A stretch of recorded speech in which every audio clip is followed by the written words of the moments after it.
This house will be your sister's. That was how my father announced it to me, at the very table meant to celebrate the completion of my dream guest house, built with every cent of my savings.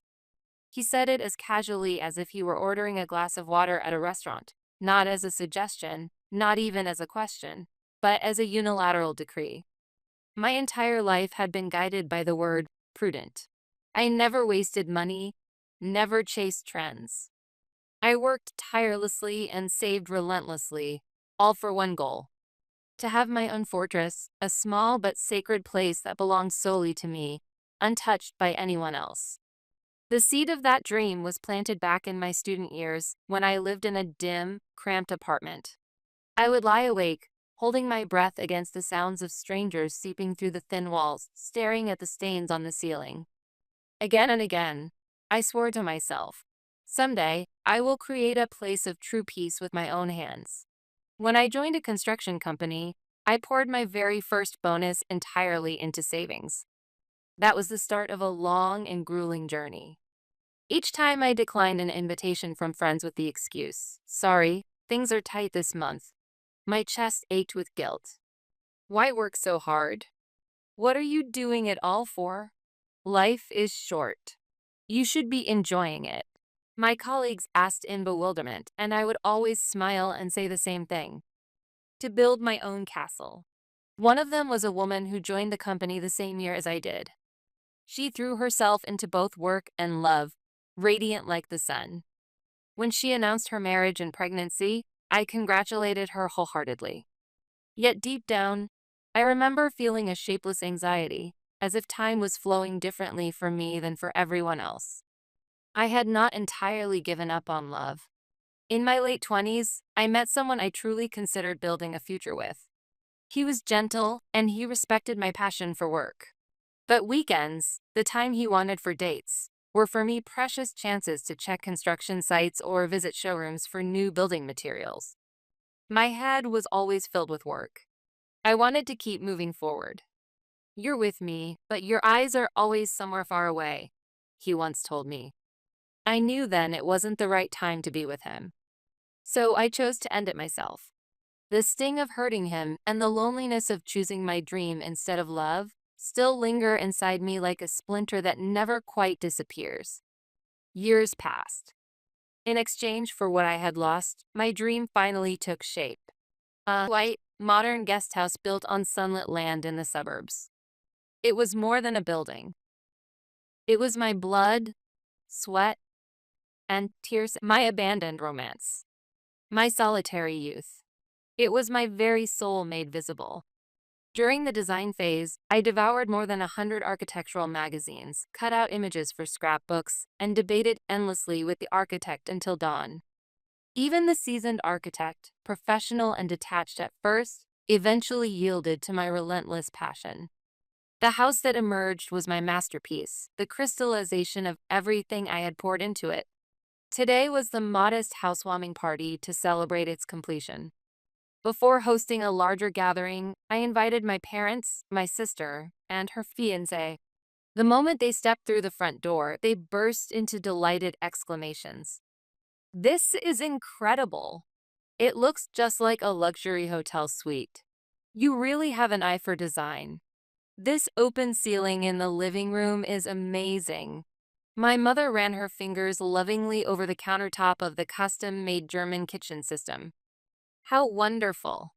Cooking here must feel like a joy every day." Then she turned to me and added, almost as an afterthought, "Do you remember how you once used your part-time wages to help pay for your sister's study abroad? You've always been such a thoughtful, selfless big sister. And now that kindness has bloomed into something this beautiful." Her words felt like a spell, twisting past exploitation into some kind of cherished memory. A coldness seeped into my chest. My father tapped the sturdy beam in the living room, the one I had insisted on, and nodded with satisfaction. "Solid work. No cutting corners here. Yes, this will last." My sister, arm in arm with her fiancé, was already wandering through the rooms. "Look at this walk-in closet. It's bigger than my whole bedroom. Imagine all my clothes in here. What a dream." "Yeah, Then maybe this other room could be my study. Great sunlight. I'd get so much work done. They laughed and planned as if this place already belonged to them. Every innocent remark left a faint stain on my heart. And yet, until that very moment, I had felt nothing but pride. My years of solitude and sacrifice had finally turned into smiles on my family's faces. I truly believed it had all been worth it. We sat together on the sofa, bathed in the golden glow of the setting sun streaming through the tall windows, and clinked our champagne glasses. The crisp sound of the bubbles bursting rang in my ears, far too clear. At the very center of my family's smiling faces, my heart alone was silent, eerily still, like the sea before a storm. Something was coming. A battle was about to begin, one that would determine whether I could protect the most important thing in my life. The scene before me was the picture of the ideal family I had cherished in my heart for years. And yet, that fragile piece shattered like glass the moment my father spoke. Now, to the real matter. The cheerful expression he wore just moments ago vanished, replaced with a blank mask. He looked at me with a strangely serious face. My mother and sister also fell silent, their earlier laughter gone as though it had been a lie. The air shifted. The celebration was over. Something else was about to begin. Placing his glass on the table, my father spoke in the same commanding tone he used to announce final decisions at company meetings. This house will be your sister's. What? For a moment, I couldn't process what I had heard. My mind refused to accept the meaning of those words. Use my house? Who will? My sister? This. My house? While I sat stunned, my father continued. As you know, the two of them are about to get married. But with what they earn, they can't afford a proper home. You're still single, and you already live in a fine apartment. You don't really need this house, do you? So this makes sense. It wasn't a suggestion. Not even a confirmation. It was a blunt decree. Then my mother chimed in, her smile saintly yet somehow cold, twisting the knife. That's right. We're family. Helping each other is natural, isn't it? Your dear sister is facing the most important milestone in her life. Isn't it your duty as her older sister to lend a hand? My sister's eyes sparkled with expectation. Her fiancé muttered, almost like an outsider to his own fate. I'm sorry, sister. It's only because we don't have enough means on our own. No one acknowledged the years of effort I had poured in, the love I had sacrificed, or the true meaning this house held for me. No. Something was fundamentally wrong. This was my house. My dream. My castle, bought with every cent I had saved. Why should it simply be claimed as theirs, as if by right? Perhaps mistaking my silence for agreement. My father delivered the final blow. This is already decided. Understood? In that instant, something inside me snapped. But the words that left my lips were nothing like what they expected. I understand, Father. I smiled gently, calmly, as I said it. The tension drained from his face at once, replaced by a satisfied grin. My mother and sister exhaled in relief, as though a great burden had lifted. They accepted my answer without the faintest doubt, as if it were the natural conclusion. I knew you'd understand. You've always been such a reasonable daughter. That's my girl. Yes, you're truly a kind child. Your sister will be grateful. They praised me one after another, but their words no longer touched me. My mind was as still and cold as the air after a storm. Because this was not the first time. Beneath the mask of a perfect family, I had long known the truth. My independence and financial stability had been the very foundation propping up their fragile balance. I will never forget. On the day I was accepted into university, I cried with joy. But my parents' reactions had been strangely muted. Congratulations. So, how do you plan to pay the tuition? The words froze me in place. I had assumed my parents would cover it. With your sister's education ahead too, we don't have that kind of money. In the end, I paid everything myself, enrollment fees, tuition, all of it, through scholarships and late-night part-time jobs after lectures, fighting sleep as I worked. All the while, my parents showered my younger sister with the branded clothes she wanted and funded her trips abroad with friends, saying, "These experiences while you're young are priceless." I can still clearly remember the stabbing pain in my chest the day my sister looked at my worn-out sneakers and laughed innocently. "You're still wearing those?" That's so embarrassing. Even after I became an adult, nothing about that pattern changed. When I bought my first slightly expensive watch with my very first bonus, my sister's eyes lit up. "Wow, it's beautiful.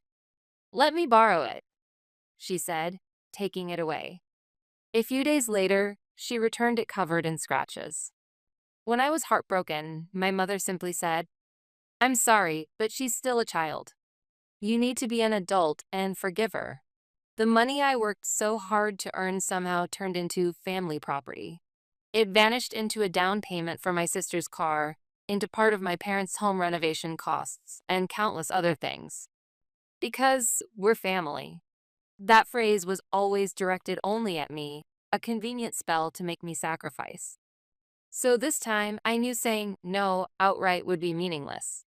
They would cry, scream, and then spread to every relative that I was selfish, heartless, and ungrateful. If that happened, the whole issue would sink into an emotional swamp and drift further from any real solution. What they needed was not emotion. They needed cold, undeniable facts. And for me, this guest house was not just a house. It was my asset, my proof that I could hold the reins of my own life in my own hands. To use this property by my choice in the most effective way possible. That would be my declaration of independence, not only to them, but to the version of myself who had been exploited for so long. After the housewarming, I kept up the perfect appearance of cooperation. "When's the move-in date? Is there anything I can do to help?" With my practiced smile, I asked these questions, and not a single one of them doubted me. My sister, beaming, said, "We're thinking about the second Saturday of next month." I quietly wrote that date into my planner. 3 weeks until the day of fate. My quiet, final war had begun. The next day, I started moving in secret. I filed for vacation leave from work and reached out to an old acquaintance, my lawyer. "Sir, what I'm about to defend is not just a house. It's about my own life, which has been exploited for years. I've long been ready to fight for it." Hearing my quiet yet unshakable resolve, the lawyer understood everything and calmly presented the best course of action. Following his advice, I researched companies that specialized in corporate property rentals, compiling a list of more than a dozen. I contacted each one and held meeting after meeting with their representatives. It became clear very quickly that my guest house, with its excellent access to the city and its modern design, was in high demand. It could serve as a corporate training facility or a reception house for overseas clients. The proposed contracts far exceeded my expectations. After negotiations, I chose the most trustworthy company with the best terms and signed an agreement. The contract was for a 5-year lease. The rent was more than enough to cover my mortgage payments and still leave me with significant profit. With my lawyer, I reviewed the contract again and added a special clause. If the landlord cancels the contract for personal reasons, they must pay double the remaining rent as a penalty. This way, my lawyer explained, they can never pressure you to reverse it out of emotion. And more importantly, it locks in your own resolve. There's no turning back now. I signed the thick contract and had it sealed at the notary office. When I handed over a copy of the new guesthouse keys to the representative, who wore a professional smile, I felt an unexpected calm wash over me. The fury, the hatred, the burning emotions were gone. All that remained was a quiet, steel-like resolve to do what needed to be done lawfully and correctly. Meanwhile, my sister kept sending me messages. "Which curtain color do you think, blue or green? Could you buy us a bigger refrigerator? Thank you." To each one, I replied simply, "Sure, whatever you like." And then came the fated day. The second Saturday of the month. Under a flawless, cloudless sky, a large moving truck pulled up in front of the guest house. Laughter spilled from the back as my sister, dressed in a pure white dress, stepped down with her slightly nervous fiancé. Behind them appeared my parents, smiling broadly as if this were their own triumph. "Sis, thanks for letting us move in today." My sister waved like a queen returning to her palace. From a cafe terrace across the street, I sat quietly behind my sunglasses, watching. The movers threw open the back of the truck with cheerful shouts and lifted the first box. And that was the moment it happened. A sleek black sedan glided silently to a stop in front of the guest house. From the back seat emerged a man in a crisp suit, the representative from the property management company. He stepped forward, politely stopping the movers, and addressed my stunned sister and her fiancé with a warm but unmistakably firm tone. "Excuse me. This property is under a corporate lease agreement with our company as of today. Entry by private individuals is not permitted. May I ask what business you have here?" His overly polite words froze them all, my sister, her fiancé, and my parents, like statues. The first to snap out of it was my short-tempered father. "What? What are you talking about? This is our daughter's house. Our other daughter and her husband are moving in today." The representative did not flinch. With a faintly sympathetic look, but a professional tone, he continued. "It seems there's some misunderstanding, but we have legally binding documents here." From his briefcase, he drew out a copy of the thick contract I had signed and spread it open in front of my father. "This is the commercial lease agreement signed between our company and your elder daughter, the legal owner of this property. It bears the official notary seal. As of yesterday, management rights for this property have been fully transferred to us." At the word contract, my parents' faces turned pale. My sister's eyes welled up. "What do you mean?" "Sister? This is a mistake, right?" she whispered, scanning the area in desperation. My father snatched the contract and devoured every line with his eyes. A moment later, his hands shook with rage. He understood completely. His gaze, filled with hatred, locked onto me across the street. But before I could reveal myself, a sharp sound rang out through the quiet residential neighborhood. I pressed the call button on my smartphone. The number was 911. 911. "What's your emergency?" "I'd like to report trespassing. Several individuals are attempting to occupy a property I legally own under corporate contract and are refusing to leave." "Yes, the address is." Minutes later, sirens pierced the air as 2 police cars arrived. Slowly, I rose from my cafe seat. It was time to end this long war. The moment the officers stepped out of their cars, my father's furious face froze. My mother turned ashen, forcing a brittle smile as she tried to explain. Wait. Please, it's just for the neighbor's sake. This is only a little family misunderstanding. Nothing serious." But when the officers reviewed the contract, legally binding, notarized, airtight, and heard the calm, professional explanation from the company representative, their tone shifted. "You ungrateful child. You dare treat your own parents like criminals?" My father erupted, pointing at me and screaming so loudly his voice echoed across the street. "We were only trying to help your poor sister. This happened because you're stubborn, unreasonable, and heartless." He painted himself as a victim, a man whose kindness had been cruelly trampled. The officers ignored the outburst. They calmly confirmed the facts and delivered their verdict. A valid commercial contract, notarized and enforceable, and a family attempting to move in with no legal right. The truth was plain. "We understand your feelings, but legally, this company's rights take precedence. Continuing this behavior constitutes trespassing and interference with lawful business. You must leave immediately." At the officer's calm yet merciless announcement, they were finally struck silent. My sister and her fiancé stood motionless in front of the truck, as if their souls had left their bodies. The movers averted their eyes awkwardly. I never looked any of them in the eye. I only felt deep, profound gratitude toward the company representative who had carried everything out perfectly on my behalf. and the police officers who had handled the situation with such calm professionalism. That day marked the end of my so-called family and the beginning of my real life. After that incident, all contact with my parents and sister ceased completely. Some relatives called to scold me. How could you be so unfilial? But when I calmly explained the facts, they faltered and hung up. The guest house was leased to the corporation as planned, and steady revenue flowed into my account each month. My life became more stable than ever, and my heart felt astonishingly calm.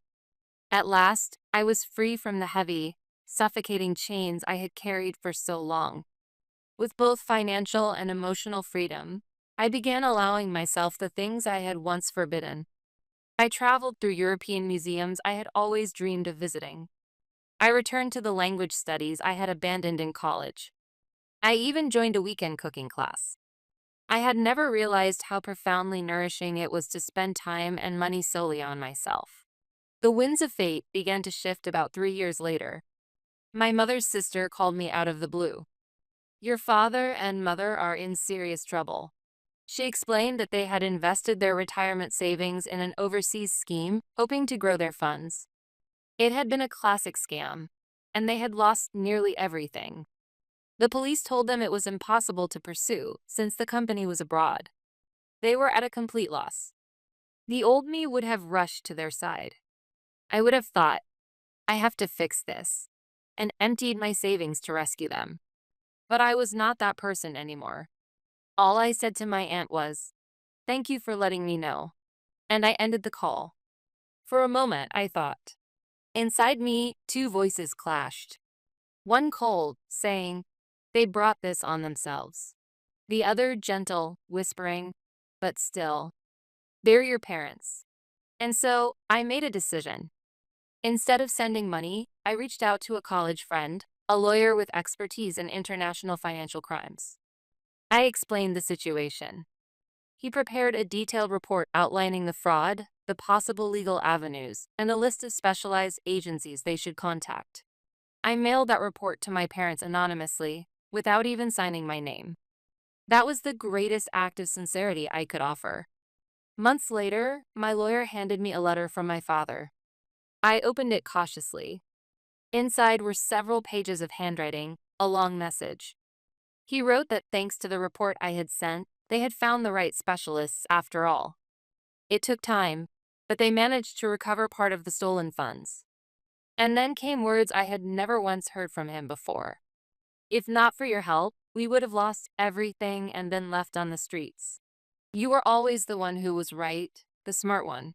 It's only now, after nearly losing everything at this age, that I finally see how foolish, selfish, and dependent on you we have been. I am truly sorry. And thank you. The last lines were smudged, warped by tears. It was the first genuine apology I had ever received from my father. Clutching that letter, I sobbed out loud. I could feel something deep inside me, long frozen, finally beginning to thaw. That letter became the fragile thread that reconnected us, just barely, but enough to form a path again. 2 years later, I met my life partner and married him. He knew everything about my past, and he embraced me gently. You did nothing wrong. You only fought to protect your life and your dignity. I deeply respect your strength and integrity. Building a home with someone I trusted completely, being loved and supported every day, calmed my heart and made me stronger than ever. With his encouragement, I set one rule with my parents and sister. Once a year, on my birthday, we'll have a family dinner together. Outside of that, there will be no personal requests for money or favors. They quietly agreed. The first dinner was painfully awkward. In a private room at a restaurant, nobody knew what to say. The only sound was the clinking of cutlery. My husband tried desperately to fill the silence with small talk about the weather. My father kept his head down. My mother wore a stiff, artificial smile. My sister couldn't meet my eyes. Still, none of them walked out. And that alone was our first step toward healing. With each passing year, a little more conversation returned. It wasn't reconciliation. Not yet. It was a cautious, managed relationship, fragile, but real. And then, just recently, a turning point arrived. My sister sent me a message with an ultrasound photo attached. After parting ways with her former fiancé, she had remarried a few years ago. Now, a new life was growing inside her. Sis, will you meet this child as an aunt?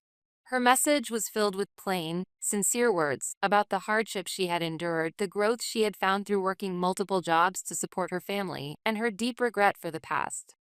When I finally rented a tiny apartment with money I earned through my own sweat, I realized, maybe for the first time, the pain I had caused you, nearly taking away something that meant everything. I'm so sorry. In the photo, a tiny heart was beating, an innocent life I already cherished.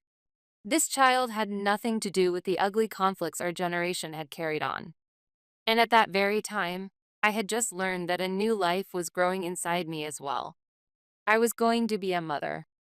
I must never let our children inherit the hatred of the past. With trembling fingers, I dialed her number. When she answered, I fought back tears and said, "Congratulations." Then, I added, "Yes, of course. Your child and the child soon to be born to me will be cousins.